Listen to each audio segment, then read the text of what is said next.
Hello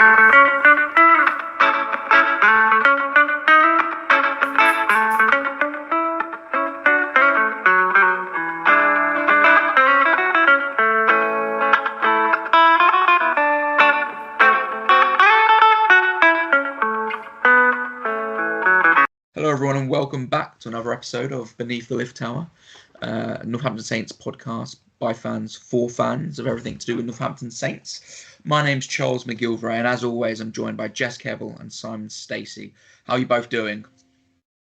Good, thank you. Yeah, I'm good, thank you, mate. Good. So I was just saying before we came on the recording, have you dried off yet, Jess? Just about. Yeah, like I said, I think I'm still soaked through having not stood up in the rain all Saturday afternoon. I felt awful sat on the sofa listening to it on the radio with a nice tea and my heating on. Sorry, guys. Yeah. I was dogging kids, so I couldn't have gone if I wanted to anyway. Yeah. I mean, it's definitely. I mean, I've gone to lots of championship games over the years, so I'm sort of well used to that. And I do enjoy it, to be honest. I don't mind a bit of drizzle, and because you stand literally on the touchline and a bit of drizzle, it's all fine. But that was cold, heavy. That was proper rain. It's immense. Yeah.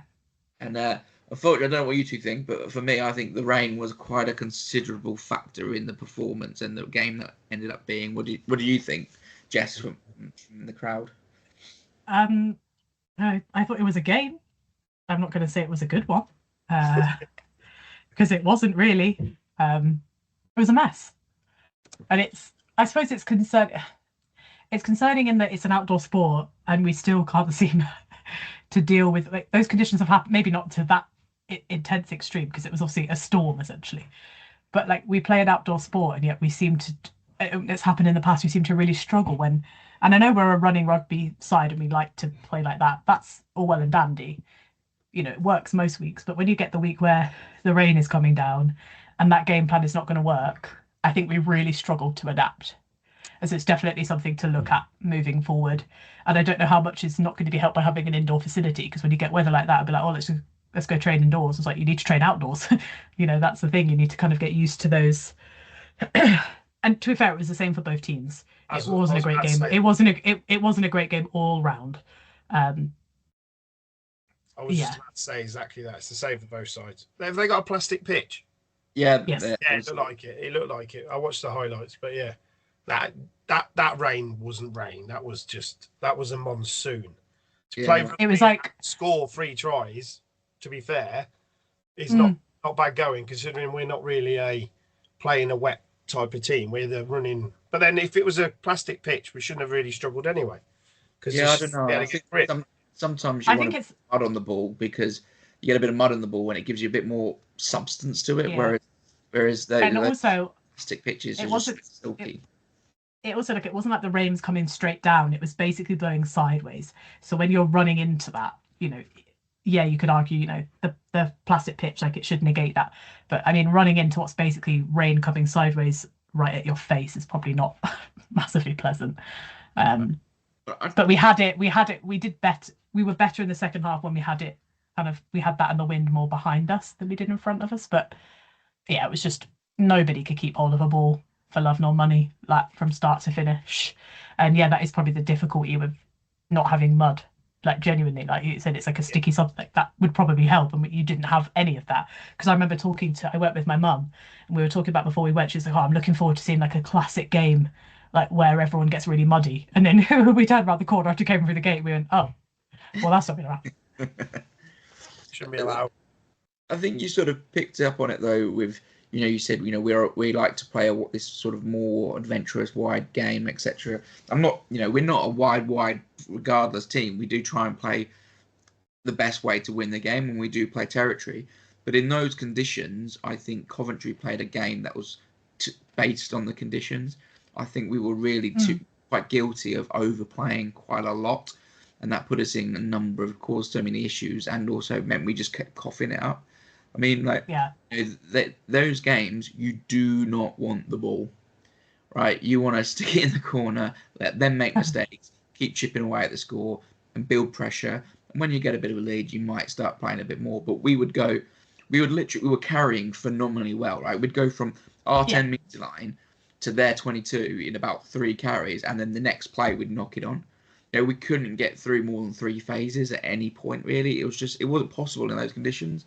And when, I think it'll be a real learning curve for the 2 halfbacks, the 2 19-year-old lads, because not that it wasn't that they did anything wrong, that their skills were good. That, some of Craig Makepeace-Cubit's kicks to touch were a bit wayward, right? That was something he struggled a little bit, and Hutch came on and started doing them. But otherwise, his skill levels were good, right? But it's the decision making maybe where the learning curve will come, because as soon as Tom James came on and he started just picking the corners, the momentum of the game changed completely. And I think if that had have happened in the first half, especially against the wind, just keep pinning them in. It might have, our physicality might have actually seen through a bit more, and also make their defence keep running backwards and forwards and let the conditioning play a bit more. But for me, we definitely didn't play the smartest game of the pitch, and we allowed the weather to level terms quite a bit. I was like, could you play that type of game though in the wind? Wind was, I'm guessing, absolutely ferocious. So you don't want to be kicking the ball high and box kicking in the wind that's just going to come back and go over your head. Yeah, I don't think it was so much it wasn't that so much to stop us doing that, I don't think. And even if you kick it low and drill it off the pitch, at least territory would be key, I think. Yeah. No, it was just a strange one. It's honestly one of those where I was thinking about it earlier, and I was like, Charles is going to ask me who stands out, and I'm honestly not convinced I can tell you. It was just bizarre. Yeah. It was bizarre. It was bizarre. Like, I think literally all that really told in the end, and this is nothing against Coventry because they're at the top of the championship, so they're a good. You can tell they're a very, very good side. But I think literally the only difference really that told at the end is we are a Premiership side and they're not, and we have the slightly, even as a younger side, we still have slightly more experience, and so we were able to kind of close it out. And at the end, we got 4 points. They didn't get anything, so it's positive from that standpoint. And I think that's really what told in kind of like, particularly when our bench came on, it made a huge difference. I think that was really kind of the key difference of just like that experience told in the end. Other than that, I really don't think there was that much that separated us from them at all. No, I agree. I think, like I said, the conditions were a real leveler. I think the big difference for me was the bench. I think when we unloaded the bench and, Iogan, Langdon, Davison came on with that Tom James, we suddenly had this extra physicality, and with Scott Young as well, that we started getting a couple of pushover tries. We started really taking it to them physically. And then, like I say, TJ started hitting those corners a bit, and they were chasing the game. And in those conditions, you can't chase a game. You can't sit. Like there was a moment when they're 9 points down, I think, and we're like, they're in their 10-meter line. Any other point in that game, you're kicking that ball. You're going to try and play for territory, maybe get something up in the air, contestable. But they couldn't afford to kick it because they needed to try and make something happen. And then they try and make something happen. We get on top of them defensively. Boom, they're making mistakes and they're back in their own half, going backwards. So the conditions were so fundamental to that game. So, like you said, Jess, it's hard to pinpoint people because it wasn't really a player-driven event. It was a who. Yeah. Well, you could say Henry even breakaway try, but then he let that ball bounce for them to score their try, so that negates that. So. Yeah, which was, and I know we always say like you never know what's going to happen with the bounce of the ball, but he played that completely wrong. Like it wasn't just the bounce of the ball; like he just played it completely wrong, and he knew straight away. He threw his head back straight away and was like shouting at the sky, like he knew immediately. But that's what you mean, like you try to think of like who had a good day, but like. He had an average day because he literally did. I mean, the try is incredible. I'm not going to take that away from him. It's absolutely ridiculous. And I think back to I think me and Charles both attended the How the Premiership Was Won event, and they asked Phil about him and he said, "What is it about?" And he's like, "His legs are on backwards, and he just can't stop him." And like he showed that from literally one end of the pitch to the other. But then he did something. He did something equally as bad. Like not so even him. He had kind of like a 50-50 day. Like. Yeah. Those conditions pull the worst out of players. It's so hard to deal. That try. Intense. Like Tommy Matthews sticks a little kick through, charges up, gets in the position to make the tackle. Tommy Matthews, former Saint, he played he was at the club for a while, as third choice fly half, whatever, and he got absolutely boss, absolutely smashed from Hendy, just driving through him, and then breaks one man, goes the distance, scores a try, and when you look that was back, the thing, like how important was that try? Yeah, no, I don't want to. That's what I mean. That's why I say if I was going to pick someone out, I'd probably pick him out. But even he would probably be honest and say, like, he did one amazing thing on one really bad thing. And so he probably thinks of that game as, like, literally a 50-50 performance. But the try was insane. Like, as soon as he broke through, like you said, that first tackle, you were like, he's gone. There's not a chance that anyone's grabbing hold of him from there. And he was off. But yeah, it was just, to be honest, I think, like you said, to score 3 tries in that, in those conditions it is a positive. And I think actually Radford should be pretty pleased with the defence, because they were on that first 20 minutes. I felt like they were basically camped on our line the whole time, and we defended. We forced turnovers, we forced knock-ons, but then also on the flip side, they also turned us over quite a lot. So again, even with something that worked really well, there's kind of ups and downs. I still think in the end, the defence is definitely what really helped, because that first 20 minutes, I remember thinking, what's going on? Like, we haven't had the ball. They've almost been like on our 5-metre line the whole time, but we kept them out. And yes, I think it's a positive that we didn't let them get any points out of it. But yeah, it was just like you said, it was a conditions-led game that I think that could have ended up being a pretty significantly big win if that wasn't the conditions. Like, if it did feel like we had the edge. Yeah. To be fair, he might be getting on a bit, but they have got Kvesic, who's probably one of the best at the breakdown in Premiership history. So he might be getting a bit old now. That's probably why they won a lot of turnovers. I remember seeing him when they were announcing the team, because I usually never tend to necessarily look up the opposition team before we go, and so I'd always see it on the screen for the first time, and I saw him come up and went, he's going to be a problem. And he was a bit of a problem. I saw him play for Coventry Cambridge a few weeks back, and then I obviously saw some. Right, he is still a Premiership standard player, and they get every ounce out of him. He is involved in everything. He makes every tackle, every carry. He's involved in every breakdown. He is whatever they're paying him, it's well worth it, because he is an asset for them. It was like he'd carry. There'd be another phase play, and then he'd be carrying again. He was literally there. It was like a one-man team at some point, and he's well up to the standard. He's great. I must admit, it's what made me laugh when they picked. And again, it's nothing against a particular player, but they picked man of the match as Hinckley, and I was like, he wasn't the best player for their own team, no. Let alone on the pitch. But then you hear that who is sponsored by and who it is that's picking the man of the match award, and you think, oh, okay, because they're the same. So I wonder how much that factors in. Like, the main team sponsor is that tutors and exams, and that's also the individual sponsor of him as a player. So I was like, they've got to pick him, haven't they? But I was just like, they're obviously going to pick someone on their own. They're also going to pick someone on their own team. But I was like, he wasn't the best player for his own team, let alone on the pitch necessarily. And he is fantastic, and he's obviously been really good for them. They said he was a standout player when they beat Leicester at Mattioli Woods. He was the one that everyone was talking about. So he's obviously great. But that wouldn't have been, if I was going to pick someone from their team, it wouldn't have been the pick. Actually, I listened to it on the radio, and I never heard his name once. So when they said he'd given him man of the match, Lenny and Graham were like laughing. They're like, "Really?" They're like, "He's a good player. He's a good player. We know that because when he was at Saints." But yeah, they were like, "They're giving it to him." Like that. Yeah. It's just like you said, it must be about the sponsor, because as soon as they went, on the tutor and exams player of the matches, I was like, I know it's coming, because they sponsor this particular player on the team. I was like, I know it's coming. That's absurd. Yeah, I mean, yeah, he was all right. He was all right. Don't get me wrong. I mean, like you said, no one really stood. I think, but the problem is, we were, like you said, our defense was really challenged.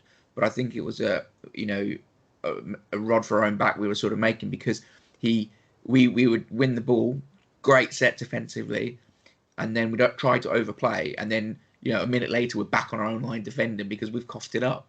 It's like some of those just kick it along. And there was a moment end of the first half when we were pretty much camped in there 22, but we weren't really going anywhere, and we were we made some drives, but Coventry slowed us down. There wasn't a lot of momentum left. We were trying to get it going, and what we ended up doing was, one out pass to, which was too long in those conditions, to Litchfield, who had basically already had the defender in his face before he was collecting the ball in those conditions. Yeah. On right, but in those instances, that was too. Or what should have happened, whether it be Craig Bates, Cubitt, or whoever, should have stepped back in the pocket and taken 3 points. Finn Smith, right, that's what would have happened. And it's like that experience and that decision making. And if I'm being honest, Hutchinson was playing 12. He's a senior player in that squad. He's the most capped player in the squad, isn't he? He played for Scotland the week before. He should have been going, right, this is what we need to do. Make the decision, take the points. He should have been stepping up, and that's where I was a bit disappointed, I think. And it might be the fact that he's gone from, straight out of Scotland camp. Who knows how long he's been with them that week? Maybe he came straight into the team on the Friday or whatever. I don't know, but yeah. So that might have affected his game, and I know it's difficult for him to go between the camps and all this sort of stuff. But who was captain? Chunga. Yeah, and I wonder how much of it comes down to that, of him, like, this young kid's been given this chance, and I get what you're saying. Like, perhaps he still should have, spoken up and said, even if it's just to have like a conflab with them and just say, look, this is maybe what we should do. But I wonder how much of it is also part of like what you just talked about, but also this is his opportunity to be captain and try and see what he can do with that role. And so maybe that's part of it as well. We don't know really, like you said, what goes on, kind of what those discussions are. But I still agree. I still feel like it required someone at some point to be like, what we're doing isn't working, which sounds odd considering we won the game. But generally speaking, what we were doing wasn't working for large chunks of it. Yeah, and it's those decision bits in those moments, those live decisions, whereby we're going nowhere, pocket 3 points, walk off the pitch at half time. That should have been what would happen, right? And any senior international should just know that, especially if you're a creative playmaker like Hutch. And I don't think it's even a team-driven concept. It's a case of what is needed in this moment of this game. That's what's needed, and I just felt there wasn't anyone in that back line, and that's why I was slightly disappointed, because I'd have expected that from Hutch, because he is such a good player and such a good controller and leader of a game, and it didn't come from him, unfortunately. I think it'd be harsh, man. Come on, it was absolutely ridiculous conditions. You both got soaked. The boys got soaked. They won the game. That's it. They made some mistakes. The biggest mistake I saw when I watched the highlights was one of Hendy's, obviously, is you never let the ball bounce, but especially on a plastic pitch, because it'll just double bounce because it's got little light ball bears in it, and that bounce was ridiculous. So yeah, I mean, you're not wrong. It does sound harsh, but you're also forgetting that how many of them are going to be playing this weekend, because we're not going to have access to everybody that's come back, are we? Like, I should imagine some of them are going to have to be rested based on minutes played. Some will be okay. I think Freeman's the only one who has to be rested. Yeah, but then it also depends. It also depends what the team want to do. Do they want to throw them all back in, or are they going to give a couple of them a rest? Like even I'm not necessarily thinking like Finn Smith, because he certainly didn't play enough for it to necessarily like mandate it. But you've got to think that some of those guys, a decent proportion of them, are going to be the ones playing this weekend. So you kind of have to be harsh, really. Like you said, we're not expecting the conditions to be as bad as, at least I hope not. I hope Bert has left the building at that point. But at the end of the day, like you said, if you see the end of the day, town, it is absolutely flooded. It's horrendous. Yeah. Right. But you're right though. Like, I still think Charles is right in that some of those guys are going to be the ones making the decisions this weekend, and it does need to be better. It needs to be better in terms of reading the game, because I think some people are going to come back in, but like you said, Fremo probably isn't. I'd be surprised if we saw Fairbanks starting. And I think Finn Smith probably will. Like I said, I just don't think he's done the number of minutes. And then we still have some injuries going on, so I think that team's still going to look similar-ish. And like I said, some of those senior players are probably still going to be involved, and so like I said, their decision making is going to have to be better, because this is a step back up, isn't it? Back into the Prem. And To be fair, sorry. sorry, I was just going to say, to be fair, I can see why you're a bit disappointed because when you look at the team, that there was a lot of like pros there. It wasn't like the week before, the 2 weeks before, where they were all kids, was it? There was a lot, like you said, Hutch, like Langdon, Davison, like there was a lot of first teamers. So yeah, I do understand, but you were there, so you knew that weather was atrocious. Here, I felt it out here. I was like, I'm glad I'm not standing out in that. It was just crazy to play decent rugby in that. And like you said, you need to have a pitch, so you need mud. Mud gives you a bit of something, and like having a rubber pitch, they should just be banned. Yeah. I know it's to keep it. No, they should be banned because the amount of players that can get ACLs and that off them, they should be allowed. There was a few of their lads who walked off actually, but yeah, I mean, yeah, since they had, I think they had two what looked like fairly significant injuries. So they're dangerous. Yeah. They're so dangerous because your feet plant in them and they don't move. If somebody tackles you, your leg's just going to go because you just like mud. The mud would move, whereas the rubber, it just grips your studs. It's just Same as Saracens, you get burns as well. They're horrible. No, the Saracens pitch is particularly bad. I think this Cov one was slightly better than the Sarries one because element treated and also because it was wet. It's just slippery rather than being you get the burns. Yeah. I think and the thing is, it probably does sound critical, but that's the thing is that's why I'm saying it's a learning curve for them because those lads who are they're not necessarily going to be the decision makers. They are that was a second string sort of side, but they're all young and they're developing and they'll learn from those moments. Like, but a serious, like I said, if Finn Smith was on the pitch, the decision making would have, I think, been very different. But that's to be expected because Finn's so he's a lot further along on his journey. He's got a lot more games, he's got international experience, etc. Whereas these guys, that they're the decisions where they need to learn and improve, and they'll make them. I'm sure in the future they'll call the game correct. It's also hard. It's also hard with someone like Finn Smith as well, because I just think with Finn it comes so instinctively. It's like he's always had it, like this ability to kind of read the game and know. And not everyone has that. Some of them have to build that into their game, right? Not all of them can just like for Finn to be able to read the game the way he does at the age that he is ridiculous. And not everyone's going to be at that kind of level. So I think we can give them some of them grace, but also I agree. I think there were some really strong players in that because I remember seeing who the team were online and thinking, because I think I spoke about this before the competition started, that I usually hate it when you go fairly strong against a champ side because it just doesn't feel very fair. But we're also in a catch-22 of there haven't been any fixtures, so we literally had no choice. Like we really didn't have a choice but to put some of them out there. And I think based on a lot of the comments as well, people felt like that team was so much stronger that we should have done a better job. And again, yes, the conditions meant that, but it felt like Charles has said, like we didn't seem to have a plan B. It was like play the Saints way. And I'm like, but sometimes, and I get that they have a DNA and they want to play like that and they want to do that. But it's not going to work in 100% of the situations. Like it wasn't built or suited to those conditions. And like you said, I think someone like Finn would have taken 3 or maybe gone for a drop goal or tried something to kind of calm it down a little bit. Instead, we were just trying to run. And it just wasn't. Yeah. I think it comes from the situation of it, isn't it? And like, these young. I mean, I know it was a very strong team. Don't get me wrong, right?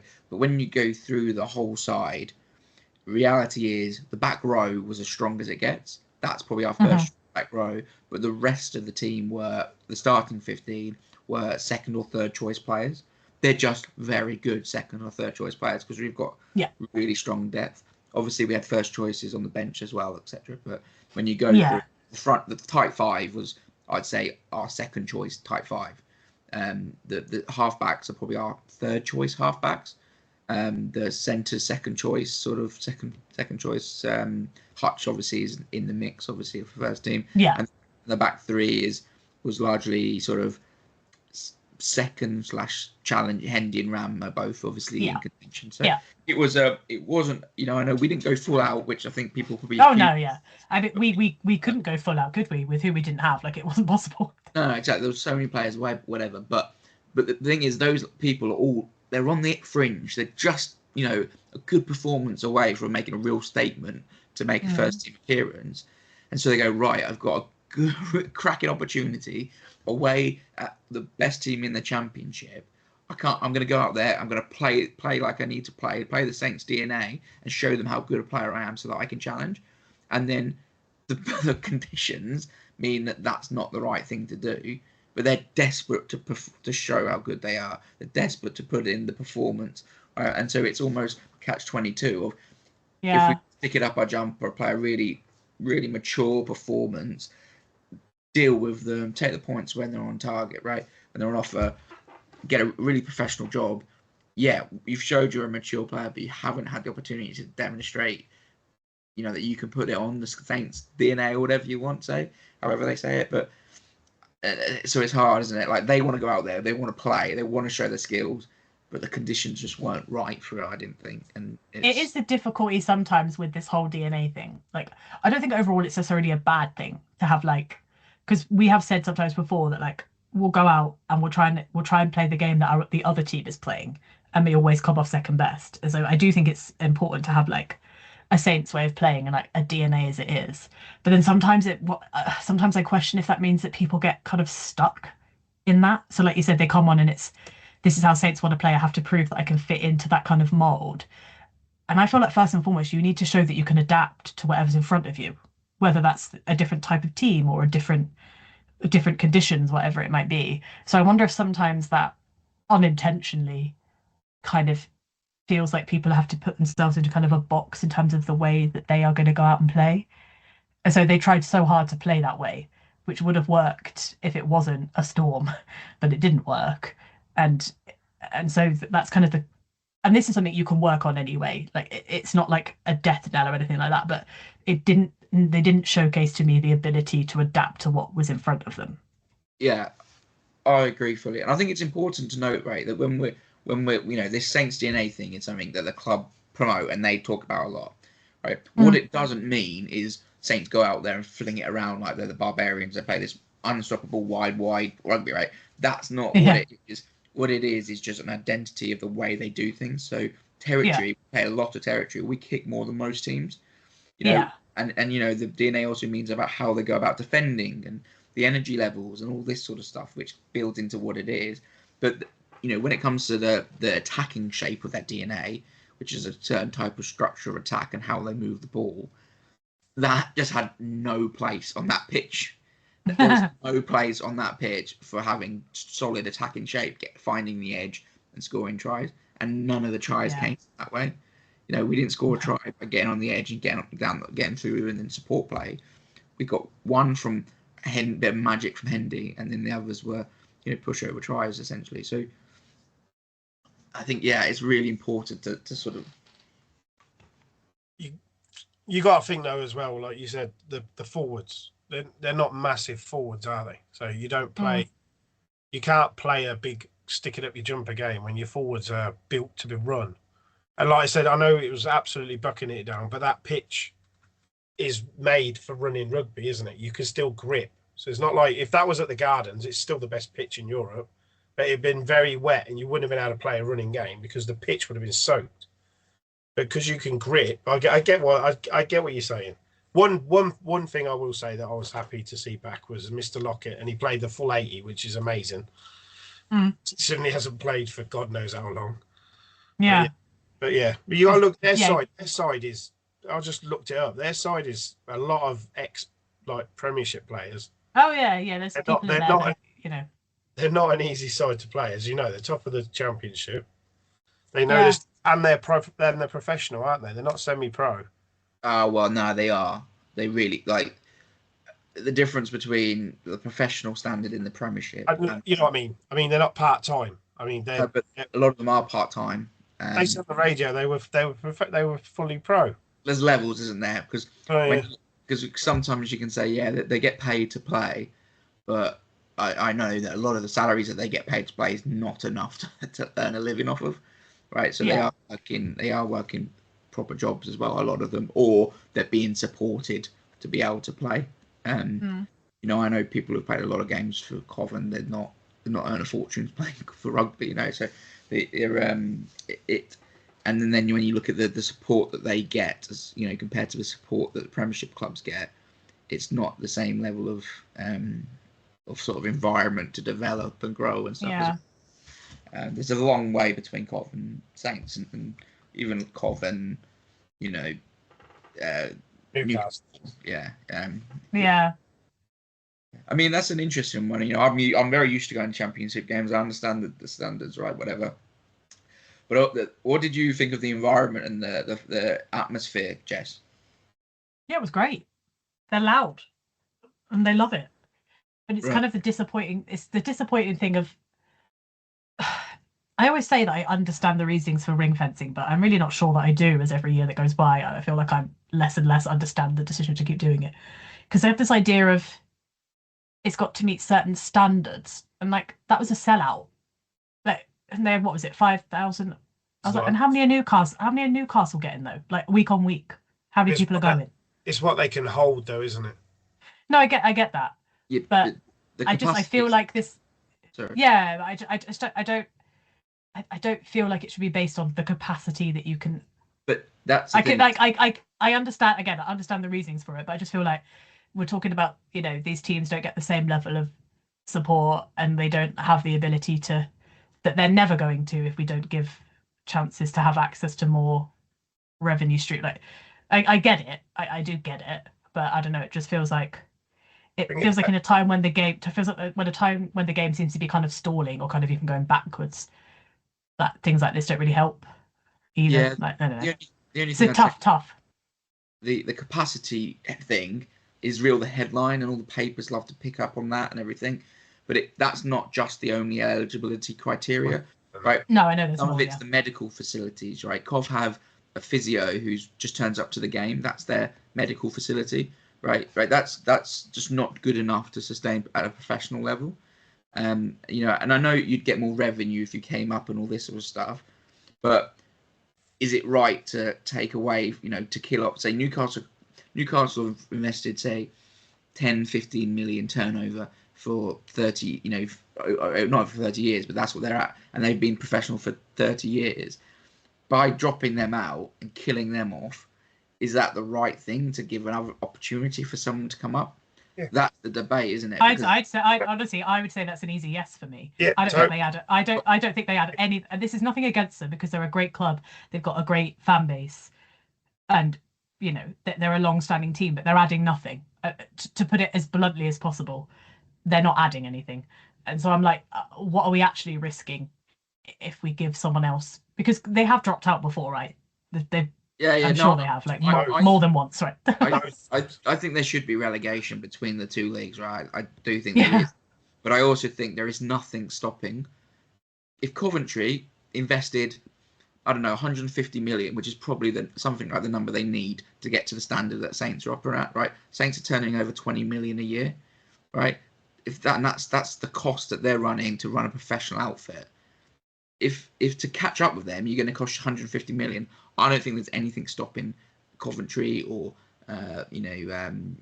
Ealing to invest that to get to the level that the Premiership is operating at. And I don't say you can do it over 10 years, fine, whatever. But I don't see any value in raising a club who are simply a first team of good players, but nothing behind them to the Premiership level, because. I think it needs. Welsh don't exist anymore. I was about to say London Welsh. Yeah, they bought players in like Piri Wipu and that, and it just bankrupted them, didn't it? Yeah. And they moved. I'm not saying like next season let's bring them up. I say like that's not. I mean, I still think there needs to be more of funding going into them as a championships. That thing, that, and they're probably never going to. I think the RFU has not been fit for purpose for a long time. But there's got to be some emphasis on that second tier, because I feel like without the second tier, you don't have the first tier.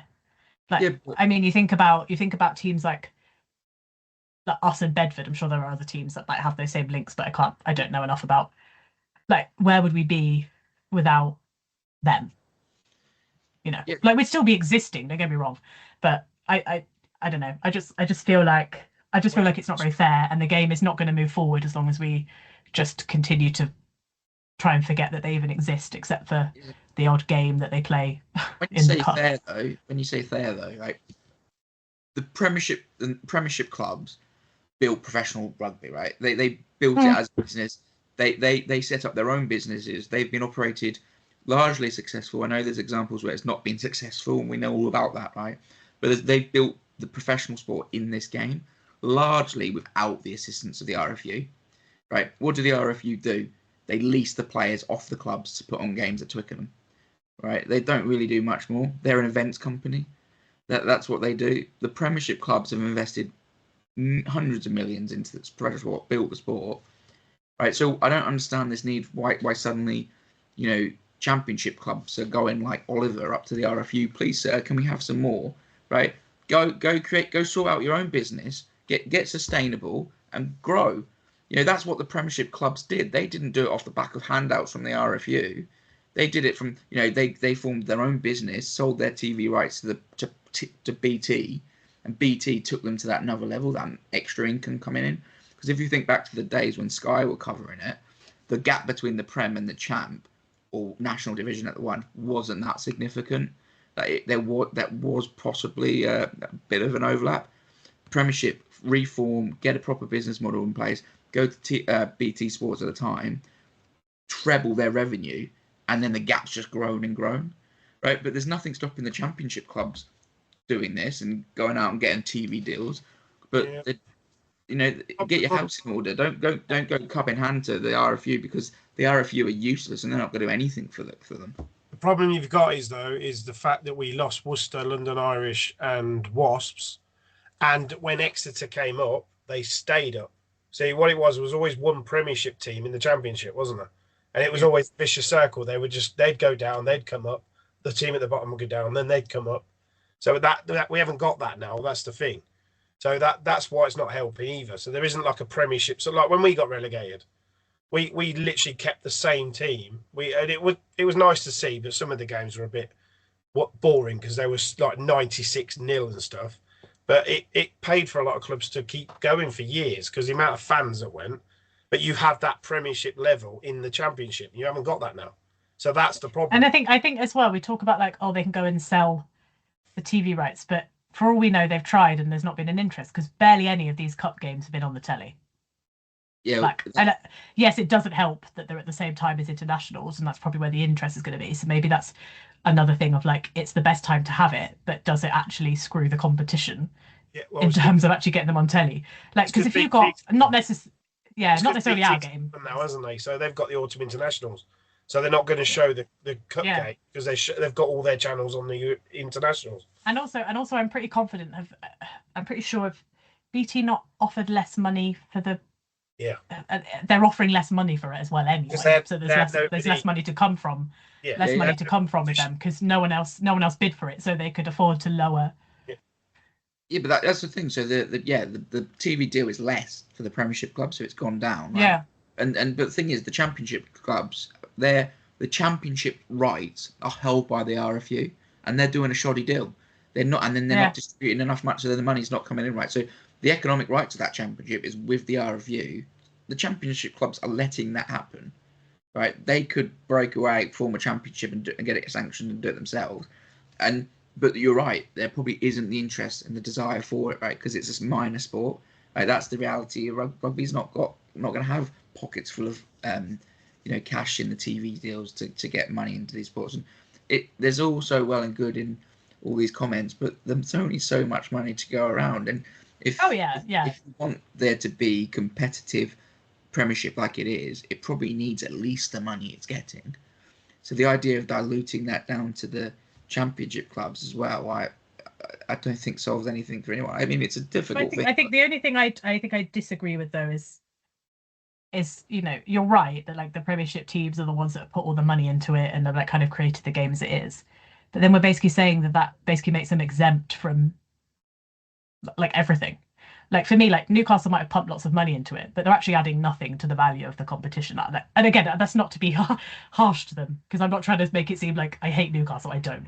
But they've won one game in however many years. Yeah, but I agree that there should be relegation and promotion between the two leagues. But I'm thinking if a Championship club got to the level of Newcastle and because in theory now, if there is relegation and promotion, you've just got to beat Newcastle over home and away, right? I know that's a tough ask and everything, but get to that level then if you want to be at that level. And like you got to meet the minimum level of beating the team at the bottom of the league, I think. But that's the thing, though. I actually think that there's probably quite a fair chunk of them in the Championship that could probably do that. Well, And again, this is not. Well, hopefully Again, I'm not trying to be I'm not trying to be horrible to Newcastle, because I like Newcastle. If anybody's listening from Newcastle, I don't hate you. It's just, unfortunately, you haven't had a good time with it, and so it's kind of unfortunately it's the easy, low-tagging fruit. They beat Chiefs. But... Just put that out there. They beat Chiefs this year. They did, yeah. But I think that but I think if you look at some of the teams, and I'm not just using Coventry as an example, but there are some of them that could give them a really good run for their money. Genuinely. Didn't they do, before they ring fenced it? I'm trying to remember because it was a while ago. Didn't they do the team that finished bottom played the team that finished top over 2 legs? No, I think but it wasn't the team that finished top, though, was it? It was some weird. No, I think it was the fact that there was a 2-leg playoff final in the Championship. So that's how Bristol got caught out a number of times. They managed to muck it up, and then lost to whoever. And Chiefs are a good example of they were really lucky at the right time that the year they got promoted. It was the time where the TV deal was changing. It was going from Sky to BT. So they got promoted and then had a hell load of cash as opposed to the teams in the champ. But my point being is, I don't think there is a block for these clubs. If these clubs got the investment, got to the standard that they need to, compare it to the Czech Premiership, they would be able to get into that league. I just think they're not at the level. I mean, I think no, they may not be, but I still get Irish, get Wasps, get Irish, get who else are we missing? Worcester, and maybe in Jersey, right? If they can be dependent on where they fit, get 2 teams of 10, 2 leagues of 10, promotion, relegation, and you'll get enough quality, right? But the thing is that the investment Wasps are getting for the comeback in Kent outweighs anything that you're seeing in the Championship, because they're getting the business model behind them. They're getting the investment. Right? That's the investment that you need to compete at the Premiership level. Saints are turning over £20 million a year. How can a club that's turning over £500,000 compete? In theory, but I don't know. I'm still not sure I quite agree. I still think that's fine.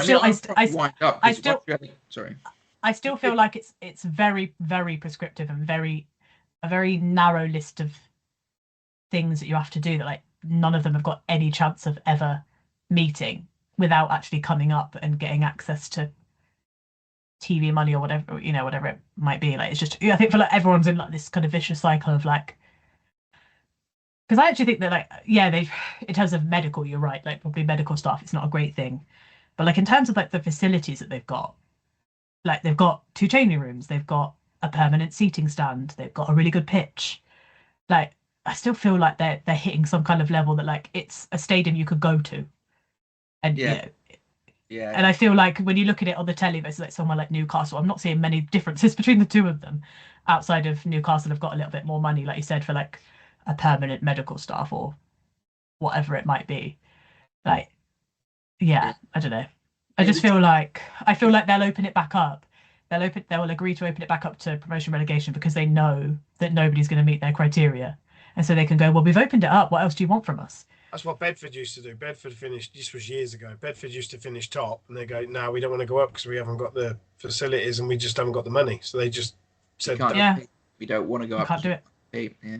I mean, the thing is, the difference between us and Cov, right, is when the game went professional 30 years ago, Uncle Keith came in and gave us £1 million.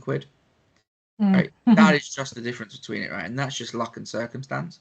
Cov were just as big, if not bigger, than Saints when the game went professional. We had someone who came in, funded us, made us a professional outfit, built a business that's grown, and for most of the professional era, the last 10 years have been different, but most of the professional era, Saints have been a profitable organisation. Right? They turned profit after year until the salaries spiked up. But they've proven they're sustainable model at that level. Whereas that's same what happened with Exeter, though, wasn't it? They went up. They got the BT money, but they also, is it Rowe? I can't think of his name. He Tony Rowe the money into them, and that's why they stayed up.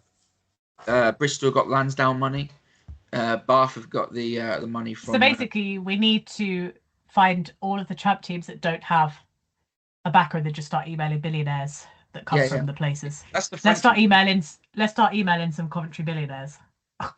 Yeah, I mean, the French model is let's be the biggest supported team, get a massive TV deal, and then in the background all be owned by billionaires.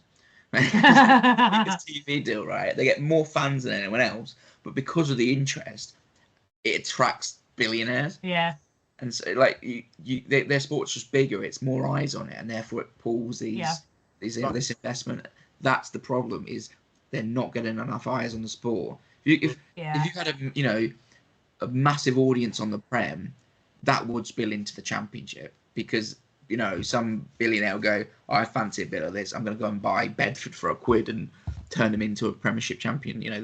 That's the way the sport unfortunately works. It works, yeah. But yeah, I've got to be in my body, because while she said you had a lovely time and the atmosphere was great, my experience of the Cov fans, and I've been there before and it's been great, was ruined because some of the people around us were just so bitter and sour about everything. Whether it was the weather or whatever, but it's like they all, every other word had the ref in it. The people I was stood with and speaking to, like Saints fans, we were a bit in shock of some of the attitude. One of them called the guy who was with us, see you next Tuesday sort of thing, for nothing. It was just vile, and it's like, the ball, we put a big defensive set on, ball gets knocked on, and we're like, yes, come on, and then you get told, oh, at this level we don't applaud knock-ons. As if like it's I don't know, and it's almost like if you support a Championship side, you're somehow a better fan. Like, you're not applauding a knock on. You're applauding the work that made them knock it on. Yeah, exactly. And they just. I must admit though, like I agree that like there are fans, and this happens at Premiership clubs, so it's not a Cov thing.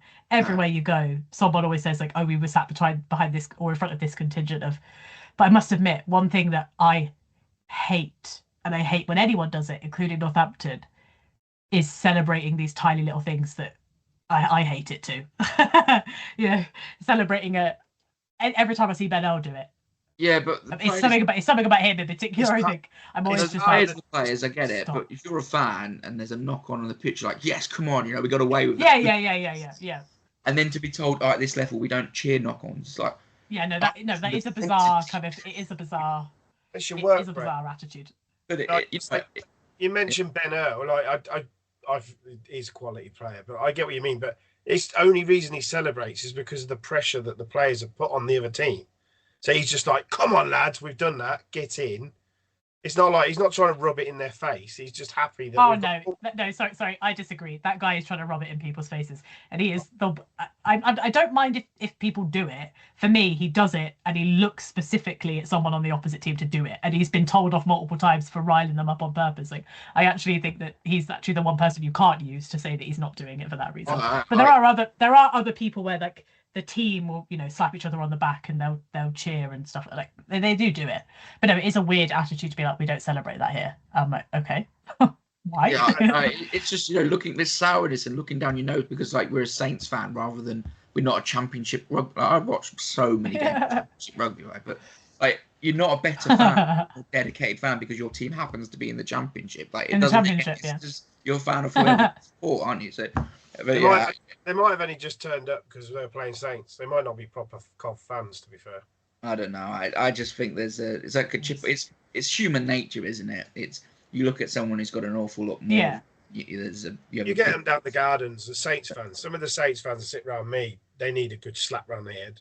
They're donuts, and they do my head in. I was just like, oh, I want two. I still remember like when we lost the first couple of games at the beginning of last season, the amount of Saints fans that were like, this season's going to be horrible. We're so bad. And I'm just like, it's 2 games in. Like, again, when we were at the How the Premiership Was Won event, and James Craig was like, it's a 51-week season. Yeah. Like, last season was because of the big preseason and everything. Like, chill out. Just because it's not going that well within 2, like, calm down. But you just get it everywhere, don't you? People that are just absolutely convinced that everything's going horribly, and then they're kind of the biggest people. Like, yeah, we're champions. It's like, well, 10 weeks ago you thought we were going to be last. Like, it's a crazy. And you'll get it this season a lot because, like, look, I'm going to say it right now. We're not going to be champions this year. No, it's just not going to happen. And you're going to get people that are like, oh, we're going to be on this big downward spiral, like just because we haven't won the year after we already won. I was like, we lost, like, how many caps was it in the end? Like hundreds and hundreds and hundreds of people in terms of caps, like, walked out the door. Like, everyone just needs to chill. I think people, particularly like in the Premiership as well, they seem to forget that, like, it is cyclical. Like, you don't, unless you're Saracens, who cheated. Sorry if anyone's listening, but you cheated. Like, other than teams like that win kind of year on year for a prolonged period of time, like, or like Leicester back in the day when they just were really, really good. And cheated. Otherwise, do we not have to say allegedly? What, for Saracens? We don't have to say anything. Hell no. We're like Balboa in Rocky 5. I'll sue. Yeah, sue us. We got nothing. But otherwise, you get teams like they don't win. It's not typical to win every year, right? Like, no, it's not, and it shouldn't be. You know, that's exactly, it shouldn't be. Like, you know, Exeter have won a couple, Harlequins won like a couple of years ago. Like, you know, different people. Yeah. Exeter did it in COVID, though, didn't they? So I don't think they like fans. They didn't no. Like, there's always like different circumstances, but every we just team in the Premiership, bar Worcester before, had made a semi-final, right? So that shows you how cyclical the sport is. Every team will have an up and have a down. Yes. Most of them have had really long periods of success. Some of the bigger clubs will have it more often because they've got that more sustained investment and more rapport, etc. But every team, even Newcastle, made the semi-final. You know, every team, apart from Worcester, every team will have their day or have their season. So that's what sport's supposed to be like. And you know, the smaller caps, emphasis on young English talent, you'll get that even more because you'll get these ups and downs. So it's the way the game. It's like people don't. Yeah, it's like, I think people look at things like, and again, I'm going to show about absolute lack of knowledge about football, but like Man City winning something 6 years in a row or something silly like that, and winning like 20 trophies in however many years or whatever. I was like, that's not actually what. It's a different sport. Like, that's not what. It's like this weird expectation that like that's going to happen in rugby. It's like it doesn't. Like, they've got 115 charges against them, which is currently. Oh yeah. Court. So they are the Saracens of the Premier League. Yeah. It's the only team I could think. It's literally the only team I could think of because I know nothing about football. I was like, I'm sure they've won lots of stuff. But that's the thing, right? So football have tried to enforce financial fair play and all this stuff to try and do that to make it more cyclical, make it more level playing field, right? But all it does actually is reinforce the top teams because it stops the investment to get the teams to catch up, right? But irrelevant. They trying to do that, right? In rugby, it's been like that for a long. Other than Saracens, it's just that has been the case. The teams are leveling out. They're really competitive. The Premiership is a phenomenal league for competitiveness. The tightness of the game more than any other league is amazing, and that's the way it should be. And that's why we also need to be grateful with what we've got, as well as the critical. We're always criticizing the league and criticising the game, but what the Premiership product is really, really good. On the pitch, it's absolutely fantastic. Anyone can beat anyone, apart from Newcastle. Yeah. Who could beat Exeter? So. Yeah, well, who could beat Exeter? Everyone. So maybe this year. Everyone can beat everyone at the moment, like, and that's really, really exciting. But also, just is why I find it really annoying when we see comments like that. And I say that as we've just been really critical about our performance, but like, I'm also not going like the club's in a terrible place because I don't think that. Okay. Simon's saying it was us, it wasn't him. But the thing is, we're not saying. We're just saying that these young lads are going to have a great learning curve in that game, and they will learn and become better for it. And it's great to see them have these tough challenges. You played the game. I've played in worse conditions. I've played in snow. It just totally takes any skills out the game. But they had a plastic pitch, which kind of helped. So I get why they tried to do what they did. But yeah, I watched the highlights. The rain is literally coming in like that. I don't know how they held it. It's going sideways. No, it was horrendous, definitely. Yeah. And to be honest, it's not necessarily like, I'm not necessarily criticising it because it was close or I felt like we should have, but it felt like tactically they didn't know what they were doing. And I think that's what the problem. That's what the issue was. We've said this a few times on there, haven't we? They haven't really got a plan B. Like we play our way, and if a team's negating that, we then don't go, well, hang on, let's play this way. We just keep doing the same thing, and it's like walking into a wall. It's not working. Stop it. And then you break your nose, and you're, oh yeah, I should have stopped doing that, shouldn't I? I should have not done that. Yeah. That's just what it is. They just can't switch off because they want to play that flair.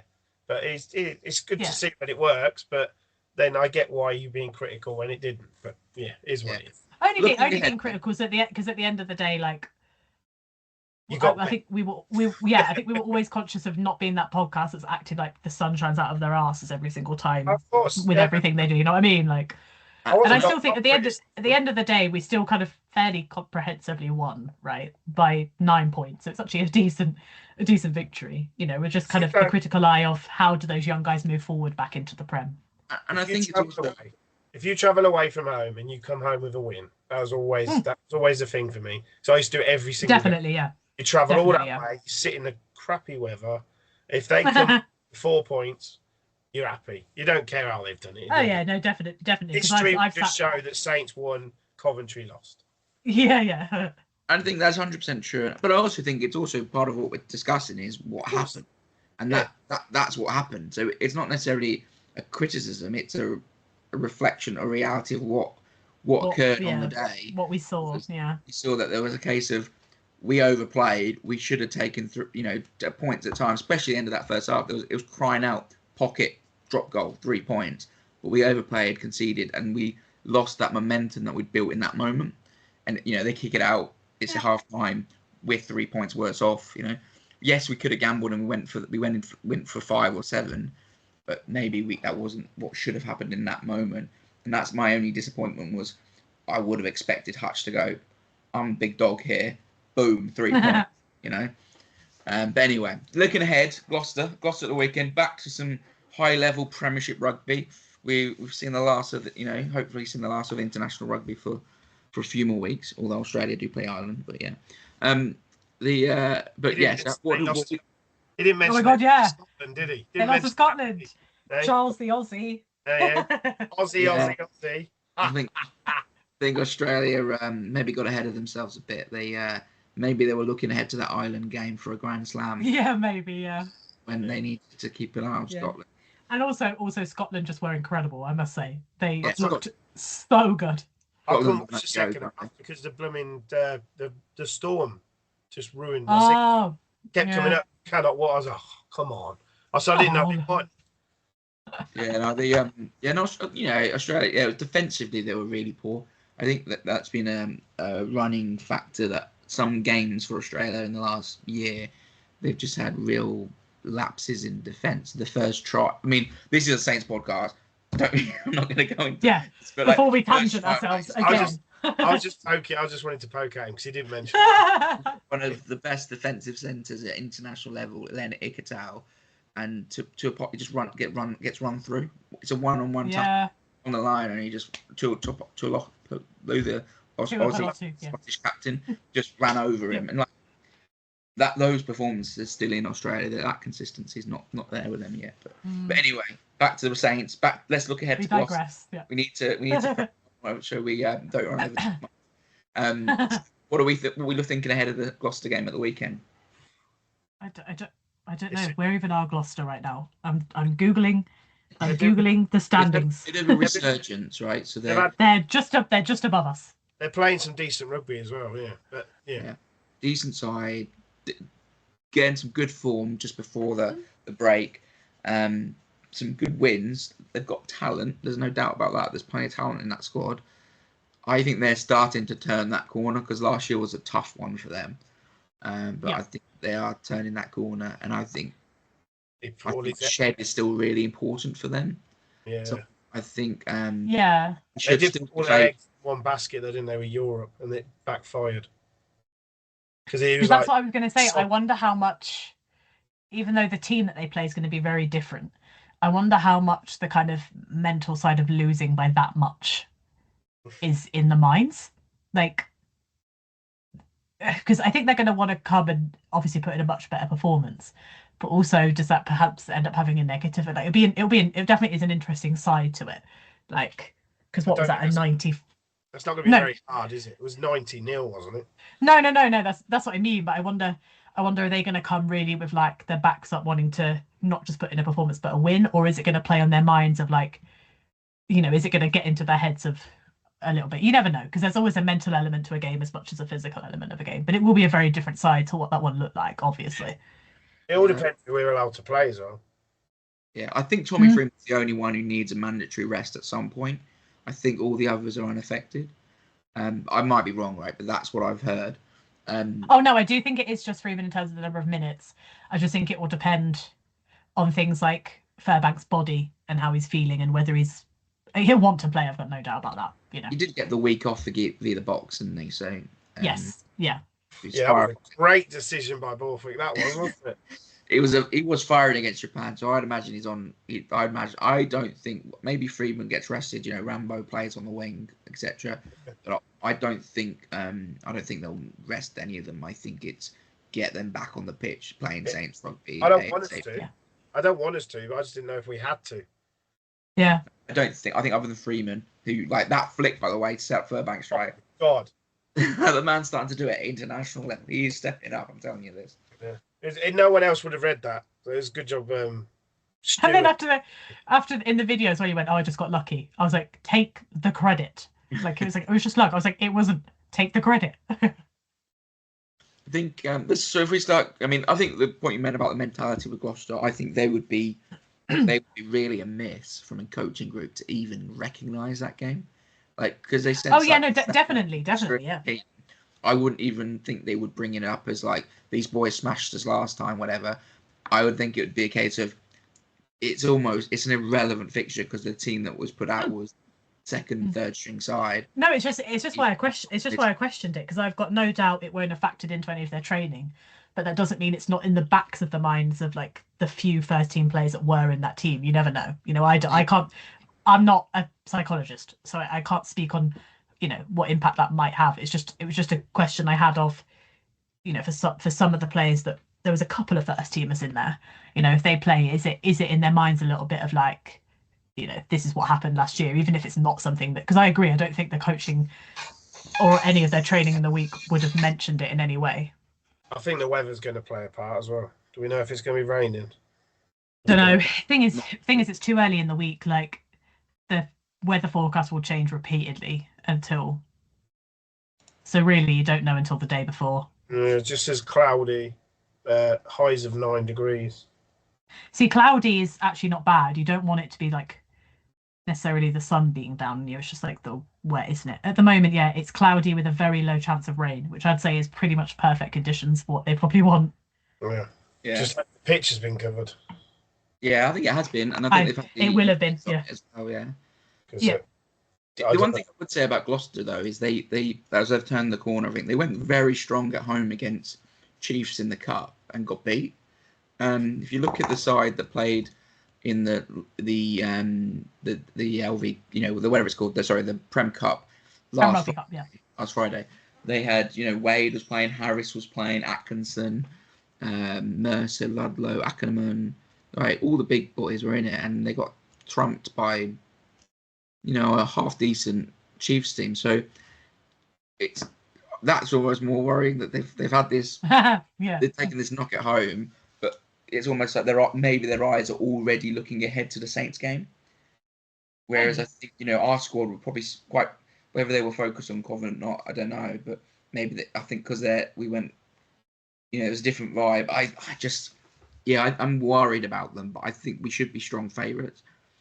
I'm not. I wouldn't say. I also think we've also got to factor in like the England lads that are going to come back and play. Like they've got a little bit of almost disappointment probably to play out of them. So like Finn will have been disappointed to have not played more, and Fairbank will have been disappointed to have been rested against the box and also just not getting any wins or doing anything particularly great. I don't mean Fairbank. I mean the team. Like there's disappointment of of that, and like how much of that will they carry in, and how much will it light a fire under them as well to be like, right. Well, he knows we couldn't really factor in the England team the way that we wanted to. So let's shove that disappointment into putting in a ridiculously good. Because like especially for someone like Finn Smith, who was picked for the Japan game, I thought when he came off the bench made the biggest difference of anybody on that pitch that day. and he's also still has a point to prove of like he wants to be picked in the bigger games, right? And this is again nothing against Japan, but it's not it's No. not South Africa, Australia, etc. And so he's probably got a point to prove, so he's going to be absolutely up for it. I should imagine that Ferbs is going to be absolutely up for it. And so, carrying some of that in might also really, really help us as a team. I don't think Ferb's got anything to worry about, because then he saw Stewart's performance and just went, yeah, right, and then that was it. So he's dropped me. Oh. What a donut! But yeah, no, Finn, I know Marcus Smith is the flair poster boy, but I think ours is still a better player, all round different player, game management. He does the little flary stuff, like the little try he set up for Slights against, was it Springboks? That was all Marcus Smith. Finn couldn't do that, but he does other stuff much better. And it's just different attacking shape. Like Totally. They're different. I think Finn is looking to at least cement his place on the bench first and foremost. Like the idea of why would you pick George Ford over me on the bench in the big that will be his first step, because he's young, right? He's got so much more time to be the first choice for England. I think at the moment he just needs to at least cement the bench position before starting to kind of move. At least I would do that if I was him. I feel like trying to pit yourself against Marcus Smith right now is perhaps not the move. I think instead it's, I am the person that can come on at 55, 60 minutes and make the difference. Like, I think that's probably the first thing that he should be looking to do. Isn't Ford vice captain though? Yeah, they're all vice. Well, they've got about 100 of them. Like, what does it mean? It means nothing. Yeah, it just means you get picked more, doesn't it? Yeah, I think the thing is, I think if Finn was on the bench, he'd be vice captain. It's just because you're a decision maker in the side.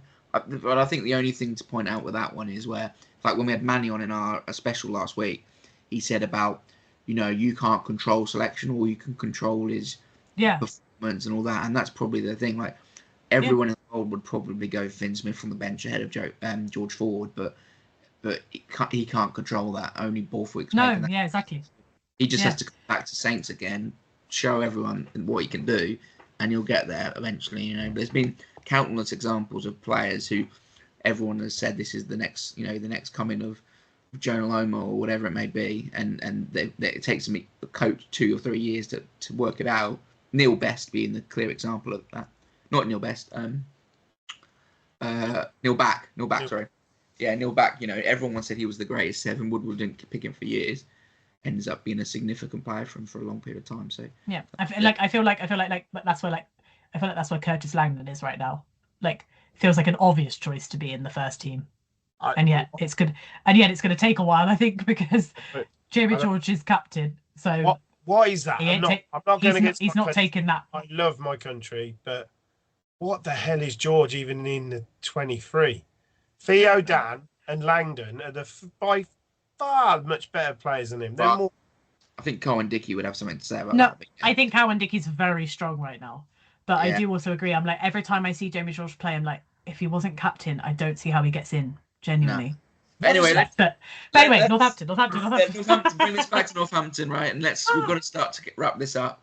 Let me propose what I think would be the team selection, and then you can shoot me down. Front row, Landon. That's right, Iogan, Landon, Davison. Yeah. Yep. Big Trev. Second I row. need more Big Trev in my life. Second row, Coles and Munger. Yep. What's his name still here? Thornbury. Don't know when he goes off to the States. They were talking. I know we need to wrap it up quick, but they were talking on the radio. They said, why don't Saints try and buy him out of his contract? Because they said they should keep him because he's been an absolute diamond of a find. Yeah, that might be discussions going on for all we know. Yeah, I mean, you'd love to. He's been great for us, hasn't he? He has been well worth his point. But if you think you've got X amount of capital locked up in your lock department, right, and you've got Coles, Munger, Lockett, Hunter Hill, and the younger lad, I can't think of his name, but you got that much. Ed Prowse. Yeah. You've got that talent to come bring, and they've obviously had Spencer and Thornbury covering injuries. But when those boys like Lockett come back, whilst you want to keep Thornbury, it's like you're adding more. Yeah.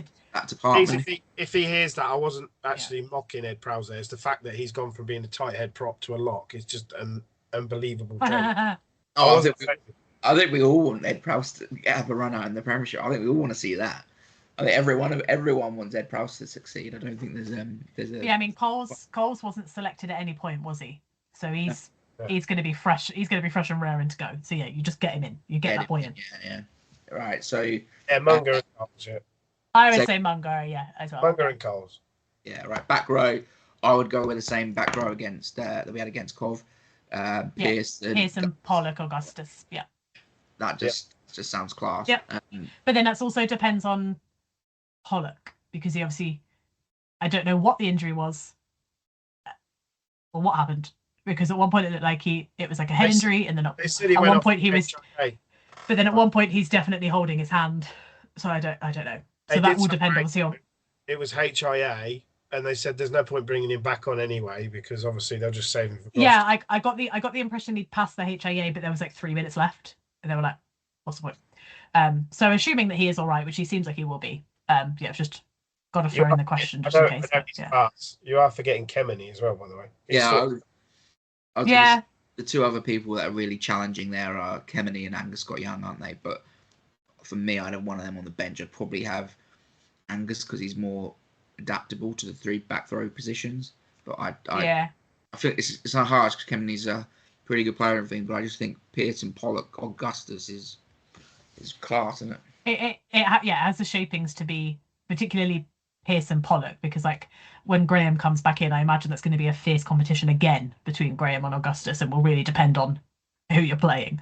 But otherwise, that kind of 6-7 combo of Pearson and Pollock has got the potential to be just signed a big the best in the competition, right? So just signed a big yeah. I imagine it'll be a bit too soon for him, but he looks at talent. It's a big lad.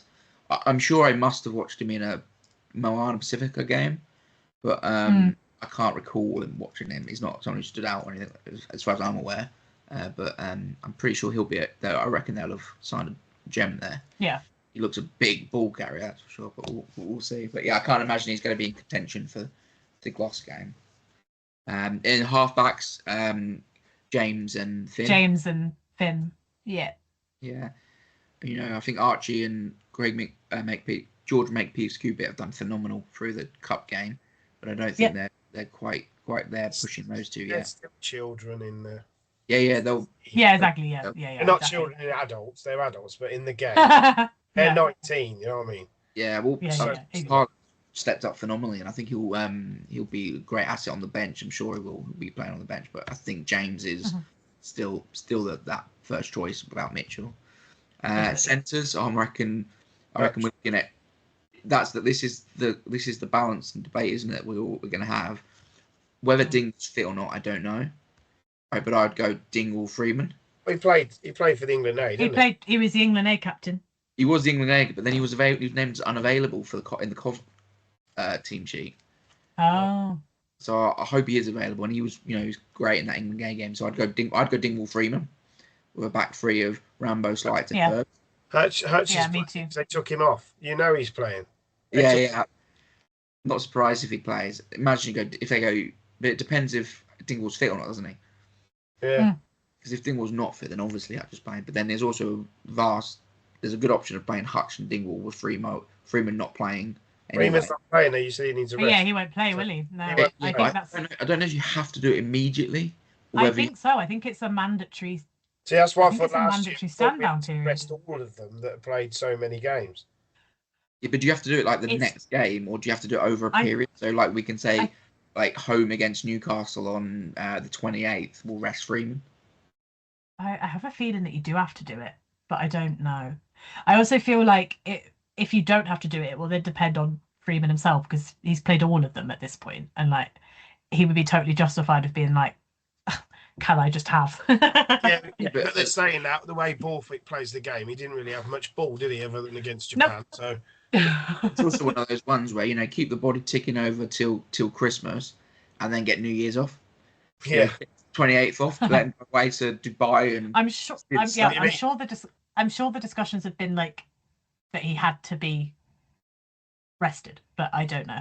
But if we work on the fact that he has to be rested, right? Let's hope Dingwall's fit, and it's Dingwall, Hutch, and a back 3 of Slytone, Verbs, and And then I think if Dingwall's not fit, it's pretty obvious to be Hutch and Lichfield. I would probably say, just experience-wise. Yeah, unless they want to try something different with And then I mean, and then like you said, it would definitely be, at least for me, it would be Slightholme, Ram, and Furbank. Yeah. The other one is obviously does Hendy challenge Ram maybe, or do they rest Slightholme because he's coming? It's a different. Maybe it will be Hendy first and Slightholme off the bench, just because whilst he doesn't need resting, he has actually played quite a lot and has done quite a lot as well. Like the workload's been fairly high alongside.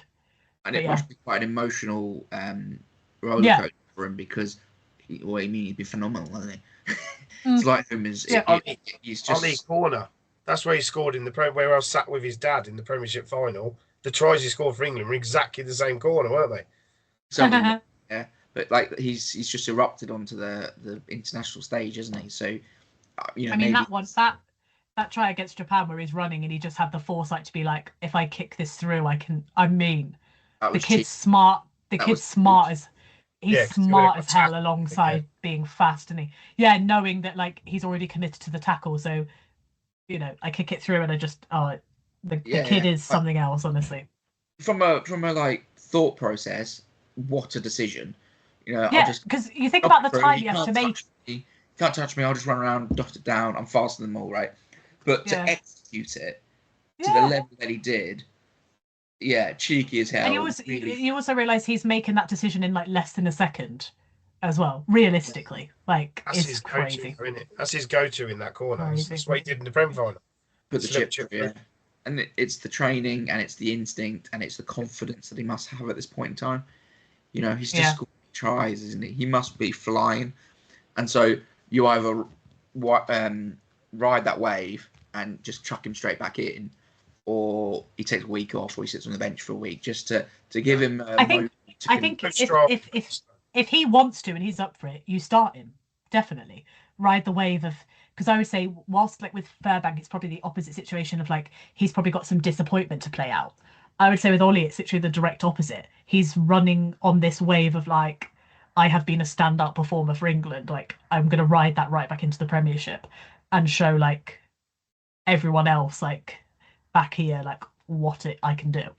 Yeah. I think they will. I think if you're going to rest him, a bit later, maybe that Newcastle at home game. You look at the side a bit more, give a few of the boys who've been away, a long week off over New Year or something like that. But yeah, I think don't be tempted fate. Newcastle gone bloody beat us now. throughout just the hater at the bottom, and now you're going, oh, we'll rest. No, I mean they. Joking. They may throughout the season. They may do, haven't you? You've got to manage and you've got to give. And again, it's the unfortunate situation of Newcastle have put themselves in the position of being the easy choice to rest people against. Sorry.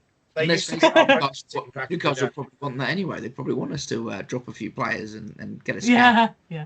I mean, they're not going to be able to rely on Ethan Grayson anymore. He's gone back to the States. So who's knows? They'll be rubbish now that they haven't got Ethan. But anyway, and then the bench, will be the same old name: Tarek Avar, Craig Wright, Green, maybe Green, or it might be Elliot Mills. Or Mills, yeah. The bench lock's probably going to be Scott Young, maybe. Or Kennedy, maybe. Be Lockett, or will be Hunter Hill, or Lockett. If Henry's still around, be one of them. Yeah. Back row going to be Kenemy or Angus Scott Young. Or Angus, Back row that we think we'll have. McParland going to be on the bench unless Mitch is back. And then it depends. I don't think he will be. Balance-wise, doesn't it? Yeah. You're looking at maybe Rambo or Hendy is the utility back. Archie McParland will be there, and then it's whether they have an extra forward or they bring in a centre or they bring in a But it'll be you might see like a Savala or a Lichfield, or you see because Furbank will probably cover 10, so. Or Hendy can cover the wings and the fullback, can't he? Yeah, and he could probably cover centre at push, couldn't he? Depends because they might go that 8-2 split, bring in a another forward, but yeah. Prediction scores. 32-22. Okay. I didn't give Gloucester more because if Wade plays, he always scores tries. I was going to go 18. Yeah. I thought, Wade will score a try, I reckon, a 2 or 2. I think if it stays overcast and dry, always prefacing it with the weather, because who knows, maybe we'll get storm Cassandra or something. Right, Flipping yes. a P out of nowhere. I'm going to go 42 Ooh. Wow. to 25. Wow. I think we're gonna put Ollie and others back in, and I think they're just gonna. I think there's a good chance of them running riot. So I'm gonna go big. Why not? Yeah. Screw it. Screw it. I'm going big. Go I big can or see the small. 10 Go big or go home. I can agree with size 10-point margin. I reckon 24-14. I think it'd be slightly lower. I think defences might be the word of the day, but I think we'll over 80 will be a bit too strong for them. And at home, the Gardens. Okay, just me with the faith in the team then. Oh, we all believe in them. We just Hang on. 32 points isn't faith. 42, and it's going. Oh wow. Okay. I've gone for the 40s, guys. I'm going big. Yeah. Go Well, big let's hope or that go happens. home. Hopefully that happens. That'd be great. Anyway, thanks everyone at home for listening. We definitely covered a lot of topics today. It was very hard to keep us on track, but Sorry, everyone. It's been a very interesting week, that's for sure. But yeah, thanks very much for listening. Please give us feedback. Please follow us on social media. I've been Charles McGilvray. Jess has been Jess. Simon's been Simon. Thank you very much. Goodbye. Goodbye.